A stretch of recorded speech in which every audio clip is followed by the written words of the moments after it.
Hello, good morning, dear student. Good morning to all of you, and also good morning to all my friends. Dear student, कल के lecture तक जो चौथा lecture हम लोग लिए थे वह लेक्चर था हम कूलम्ब्स के नियम का सदिश स्वरूप, यानी Coulomb's law in vector form.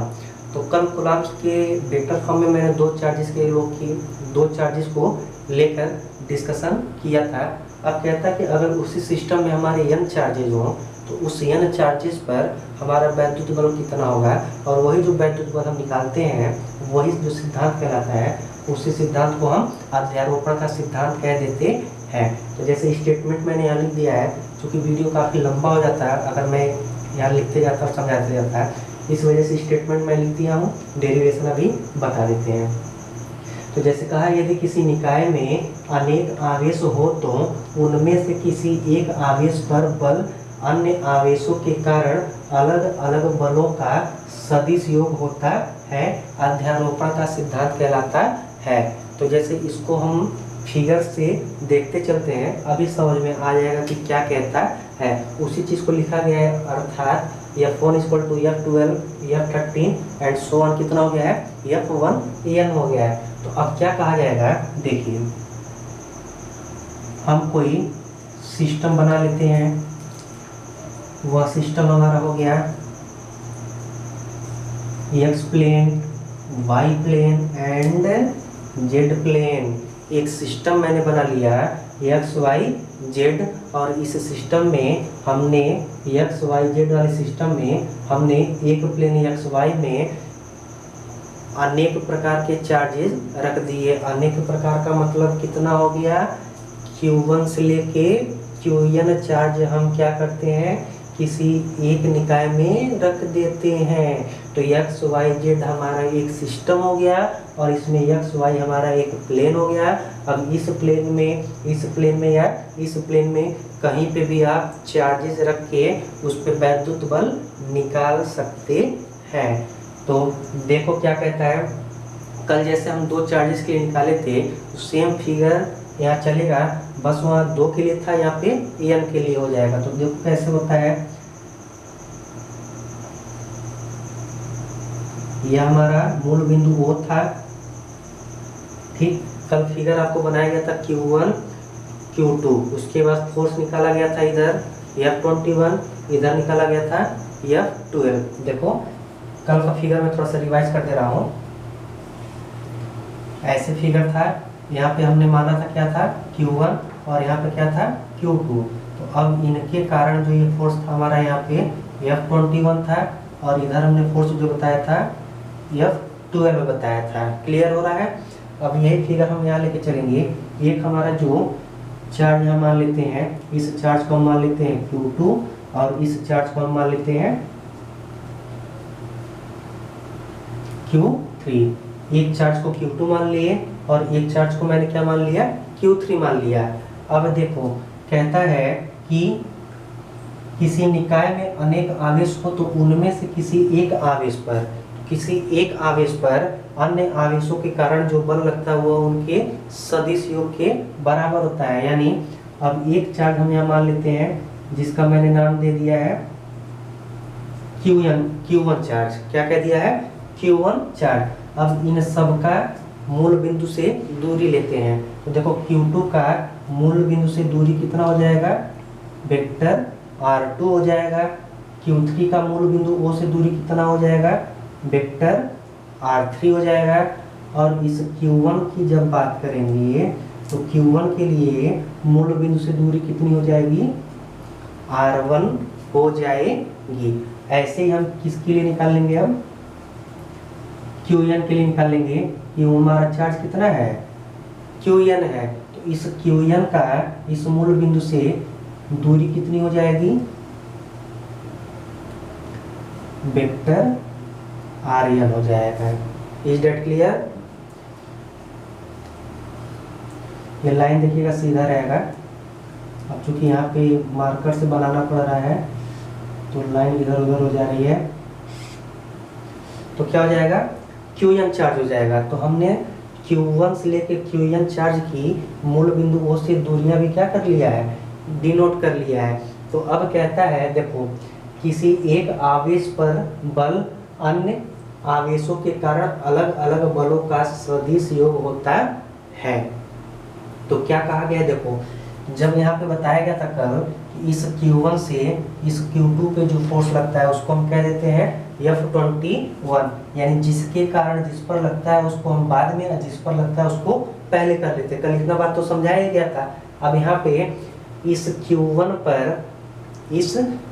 पर बाकी चार्जेस के कारण इस पे फोर्स लगेंगे। तो देख लो, अब इस Qn के कारण इस Q1 पर देखो, जब हम Q1 से Q2 चले थे तो F21 था। अब N से 1 चलेंगे, देखो 1 से 2 चले तो 21, और N से जब हम 1 चलेंगे तो कितना हो जाएगा, 1 N हो जाएगा। यानी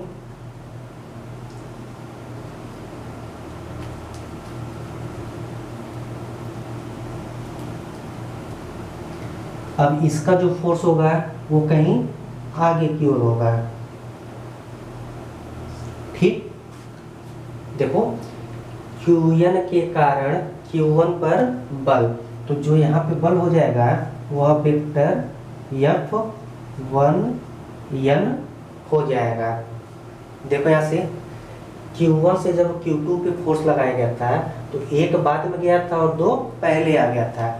अब इसमें देखो Qn से Q1 पर लगाया जा रहा है तो N बाद में हो जाएगा, A पहले हो जाएगा, यानी जिस पे लगता है वह पहले हो जाता है। देखो जिस पे लगता है वो पहले और जो लगाता है वो बाद में। तो जब Qn लगा रहा है तो बाद में हो जाएगा, जिस पर लगता है वो पहले हो जाएगा। क्लियर हो रही बात। अब ऐसे ही हम किसके लिए निकाल देंगे, इस Q2 के कारण Q1 पर बल। तो देखो इस Q2 के कारण Q1 पर बल इधर कहीं आगे की ओर जाएगा। ठीक, तो यह जो बल हो जाएगा यह हो जाएगा वेक्टर F12। देखो जैसे यहाँ पे N से 1 पे चले तो N को हमने बाद में लिखा है, तो अब यहाँ पे 2 से 1 पे चले तो 2 को बाद में और 1 को पहले लिखे। सेम चीज Qn से Q1 पर लग रहा है तो 1 को पहले और N को बाद में, तो Q2 से Q1 पर लग रहा है तो 2 को बाद में और 1 को पहले। अब ऐसे ही हम इस Q3 से Q1 पर जो बल निकालेंगे ये कहीं आगे की ओर ये भी जाएगा। ये जो बल हो जाएगा वेक्टर F13। देखो 3 से 1 पे जा रहा है तो 3 हमारा बाद में और 1 पहले हो जाएगा, तो यह हमारे बल का दिशा हो गया। अब यही जो होता है इस Q1 पर जो बल होता है, वह जो बल होता है Q1 पे वह क्या होता है, F1 होता है। तो अब हम जब निकालेंगे, देखिए अब हम इनके बीच की दूरियां निकाल लेते हैं। जैसे Qn से इस Q1 के बीच की दूरी, Q2 से Q1 के बीच की दूरी, Q3 से Q1 के बीच की दूरी। तो देखो जब Qn से Q1 चलेंगे तो इनके बीच की दूरी कितनी हो जाएगी, Rn1। कोई दिक्कत, सेम कल का जैसे प्रोसेस है वही है।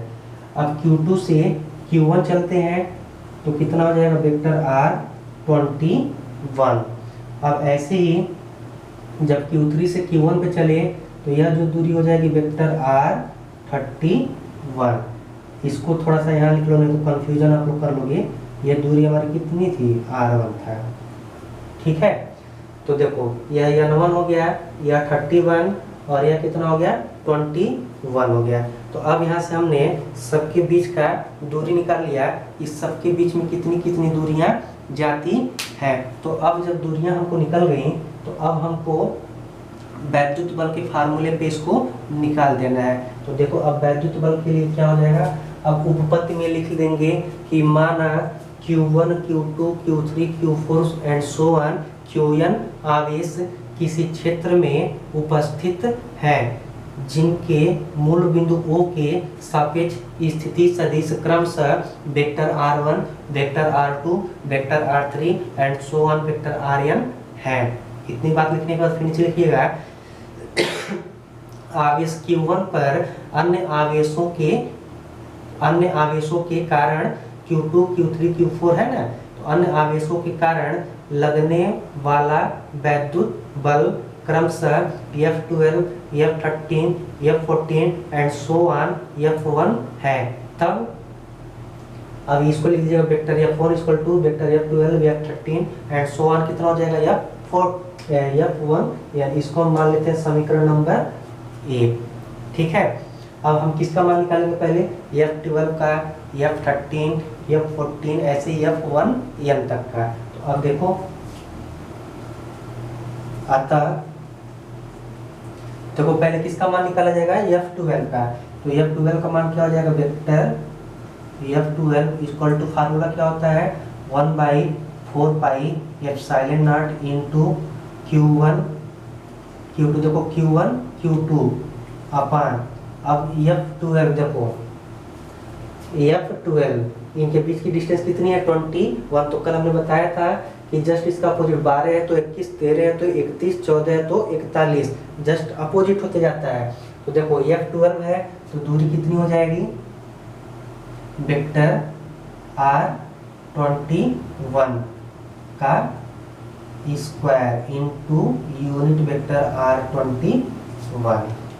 क्लियर है, ये हमारा किसके लिए हो गया, F12 के लिए हो गया। अब ऐसे हम किसके लिए निकाल देंगे, वेक्टर F13 के लिए। तो 1/4 पाई एप्सिलॉन नॉट इनटू, देखो अब यहाँ पे एक चार्ज हमारा Q1 है और दूसरा चार्ज क्या है, Q3 है। तो अब यहाँ लिखा जाएगा Q1 Q3 अपान वेक्टर, अब 13 है तो दूरी कितनी हो जाएगी, 31, स्क्वायर है तो square into unit vector R31। देखो 13 की बात कर रहा है तो 13 के लिए हमारा क्या है, 3 से 1 पे इनके बीच की दूरी कितनी है, वेक्टर R31। तो R31 ऐसे ही हम सारे फोर्स को निकालते चले जाते हैं और यहाँ पे हमारा आ जाता है vector F1n equal to 1/4 pi epsilon not into Q1। देखो यहाँ पे चार्ज क्या है, ये Q1 है और दूसरा हमारा क्या है, Qn है।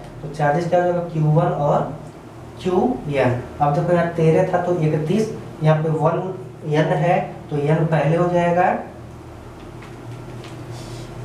n पहले हो जाएगा, 1 बाद में, स्क्वायर है तो square into unit vector Rn1 की।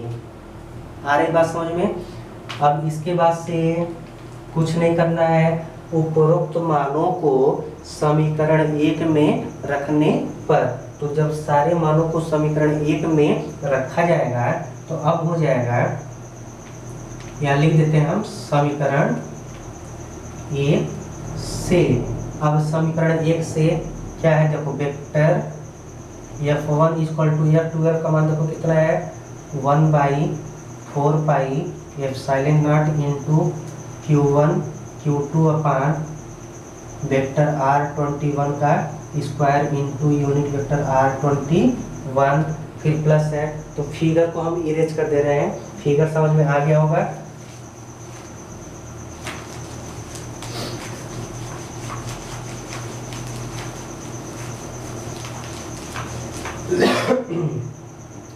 तो इतना हो गया, फिर प्लस करेंगे, अब कितना है F13 का मान देखो 1/4 पाई एप्सिलॉन नॉट, तो 1/4 pi epsilon not into Q1 Q3 upon vector R31 का square into unit vector R31 plus so on, कहाँ तक आ जाएगा, F1n। देखो F1n का मान कितना है, 1/4 pi epsilon not into Q1 Qn upon vector Rn1 का square into unit vector Rn1। Clear है बच्चों। अब देखो यहाँ से कुछ कॉमन दिख रहे होंगे आपको, तो वेक्टर F1 इक्वल टू, देखो यहाँ से 1/4 पाई एप्सिलॉन यहाँ पे भी है, 1/4 पाई एप्सिलॉन यहाँ पे भी है, 14 में भी होगा, 15 में भी होगा, 16 में होगा, सारे में 1/4 पाई एप्सिलॉन क्या होगा, कॉमन होगा। तो 1/4 पाई एप्सिलॉन नॉट को हम कॉमन कर लेंगे। और क्या कॉमन है, देखो Q1 यहाँ पे है, Q1 यहाँ पे है, 14 में भी होगा, 15 में भी होगा और n में भी है, तो हम यहाँ से Q1 को भी क्या कर लेंगे, कॉमन कर लेंगे। अब अंदर जो बचेगा उसको हम राइट डाउन कर लेंगे। देखो क्या बच रहा है, Q2 अपान वेक्टर R21 का square into unit vector R21 plus, अब यहाँ से बच जाएगा Q3 upon vector R31 square into unit vector R31 plus so on. अब यहाँ पे क्या बच जाएगा, Qn अपान वेक्टर Rn1 का square into unit vector Rn1। तो ये इतना चीज़ हमारा क्या हो गया, कॉमन हो गया। ठीक, इतना हमने कॉमन लिया तो ये पार्ट हमारे अंदर बच गए। अब क्या करना है, अब कहा जाता है कि जब n पदों का योगफल होता है तो उसको हम छोटा करने के लिए समेशन में लिख देते हैं। तो अब यहाँ से हम लिखेंगे, इधर का पार्ट मैं इरेज कर दे रहा हूँ।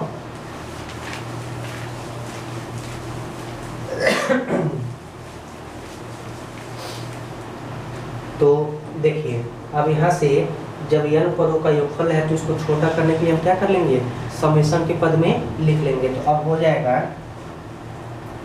Vector F1 equal to 1/4 pi epsilon not into Q1। अब इसको हम लिखते हैं समेशन में। देखिए, अब जिसमें जिसमें चेंजिंग होगा उसको हम इमेजिनरी नंबर मान लेते हैं, और जिसमें नहीं होता है उसको हम वैसे ले लेते हैं। देखो चेंजिंग कहाँ पे हो रहा है, देखो 2 में, 3 में, 4 में, 5 में, 6 में, 7 में, ऐसे ही हमारा आगे होते जाएगा।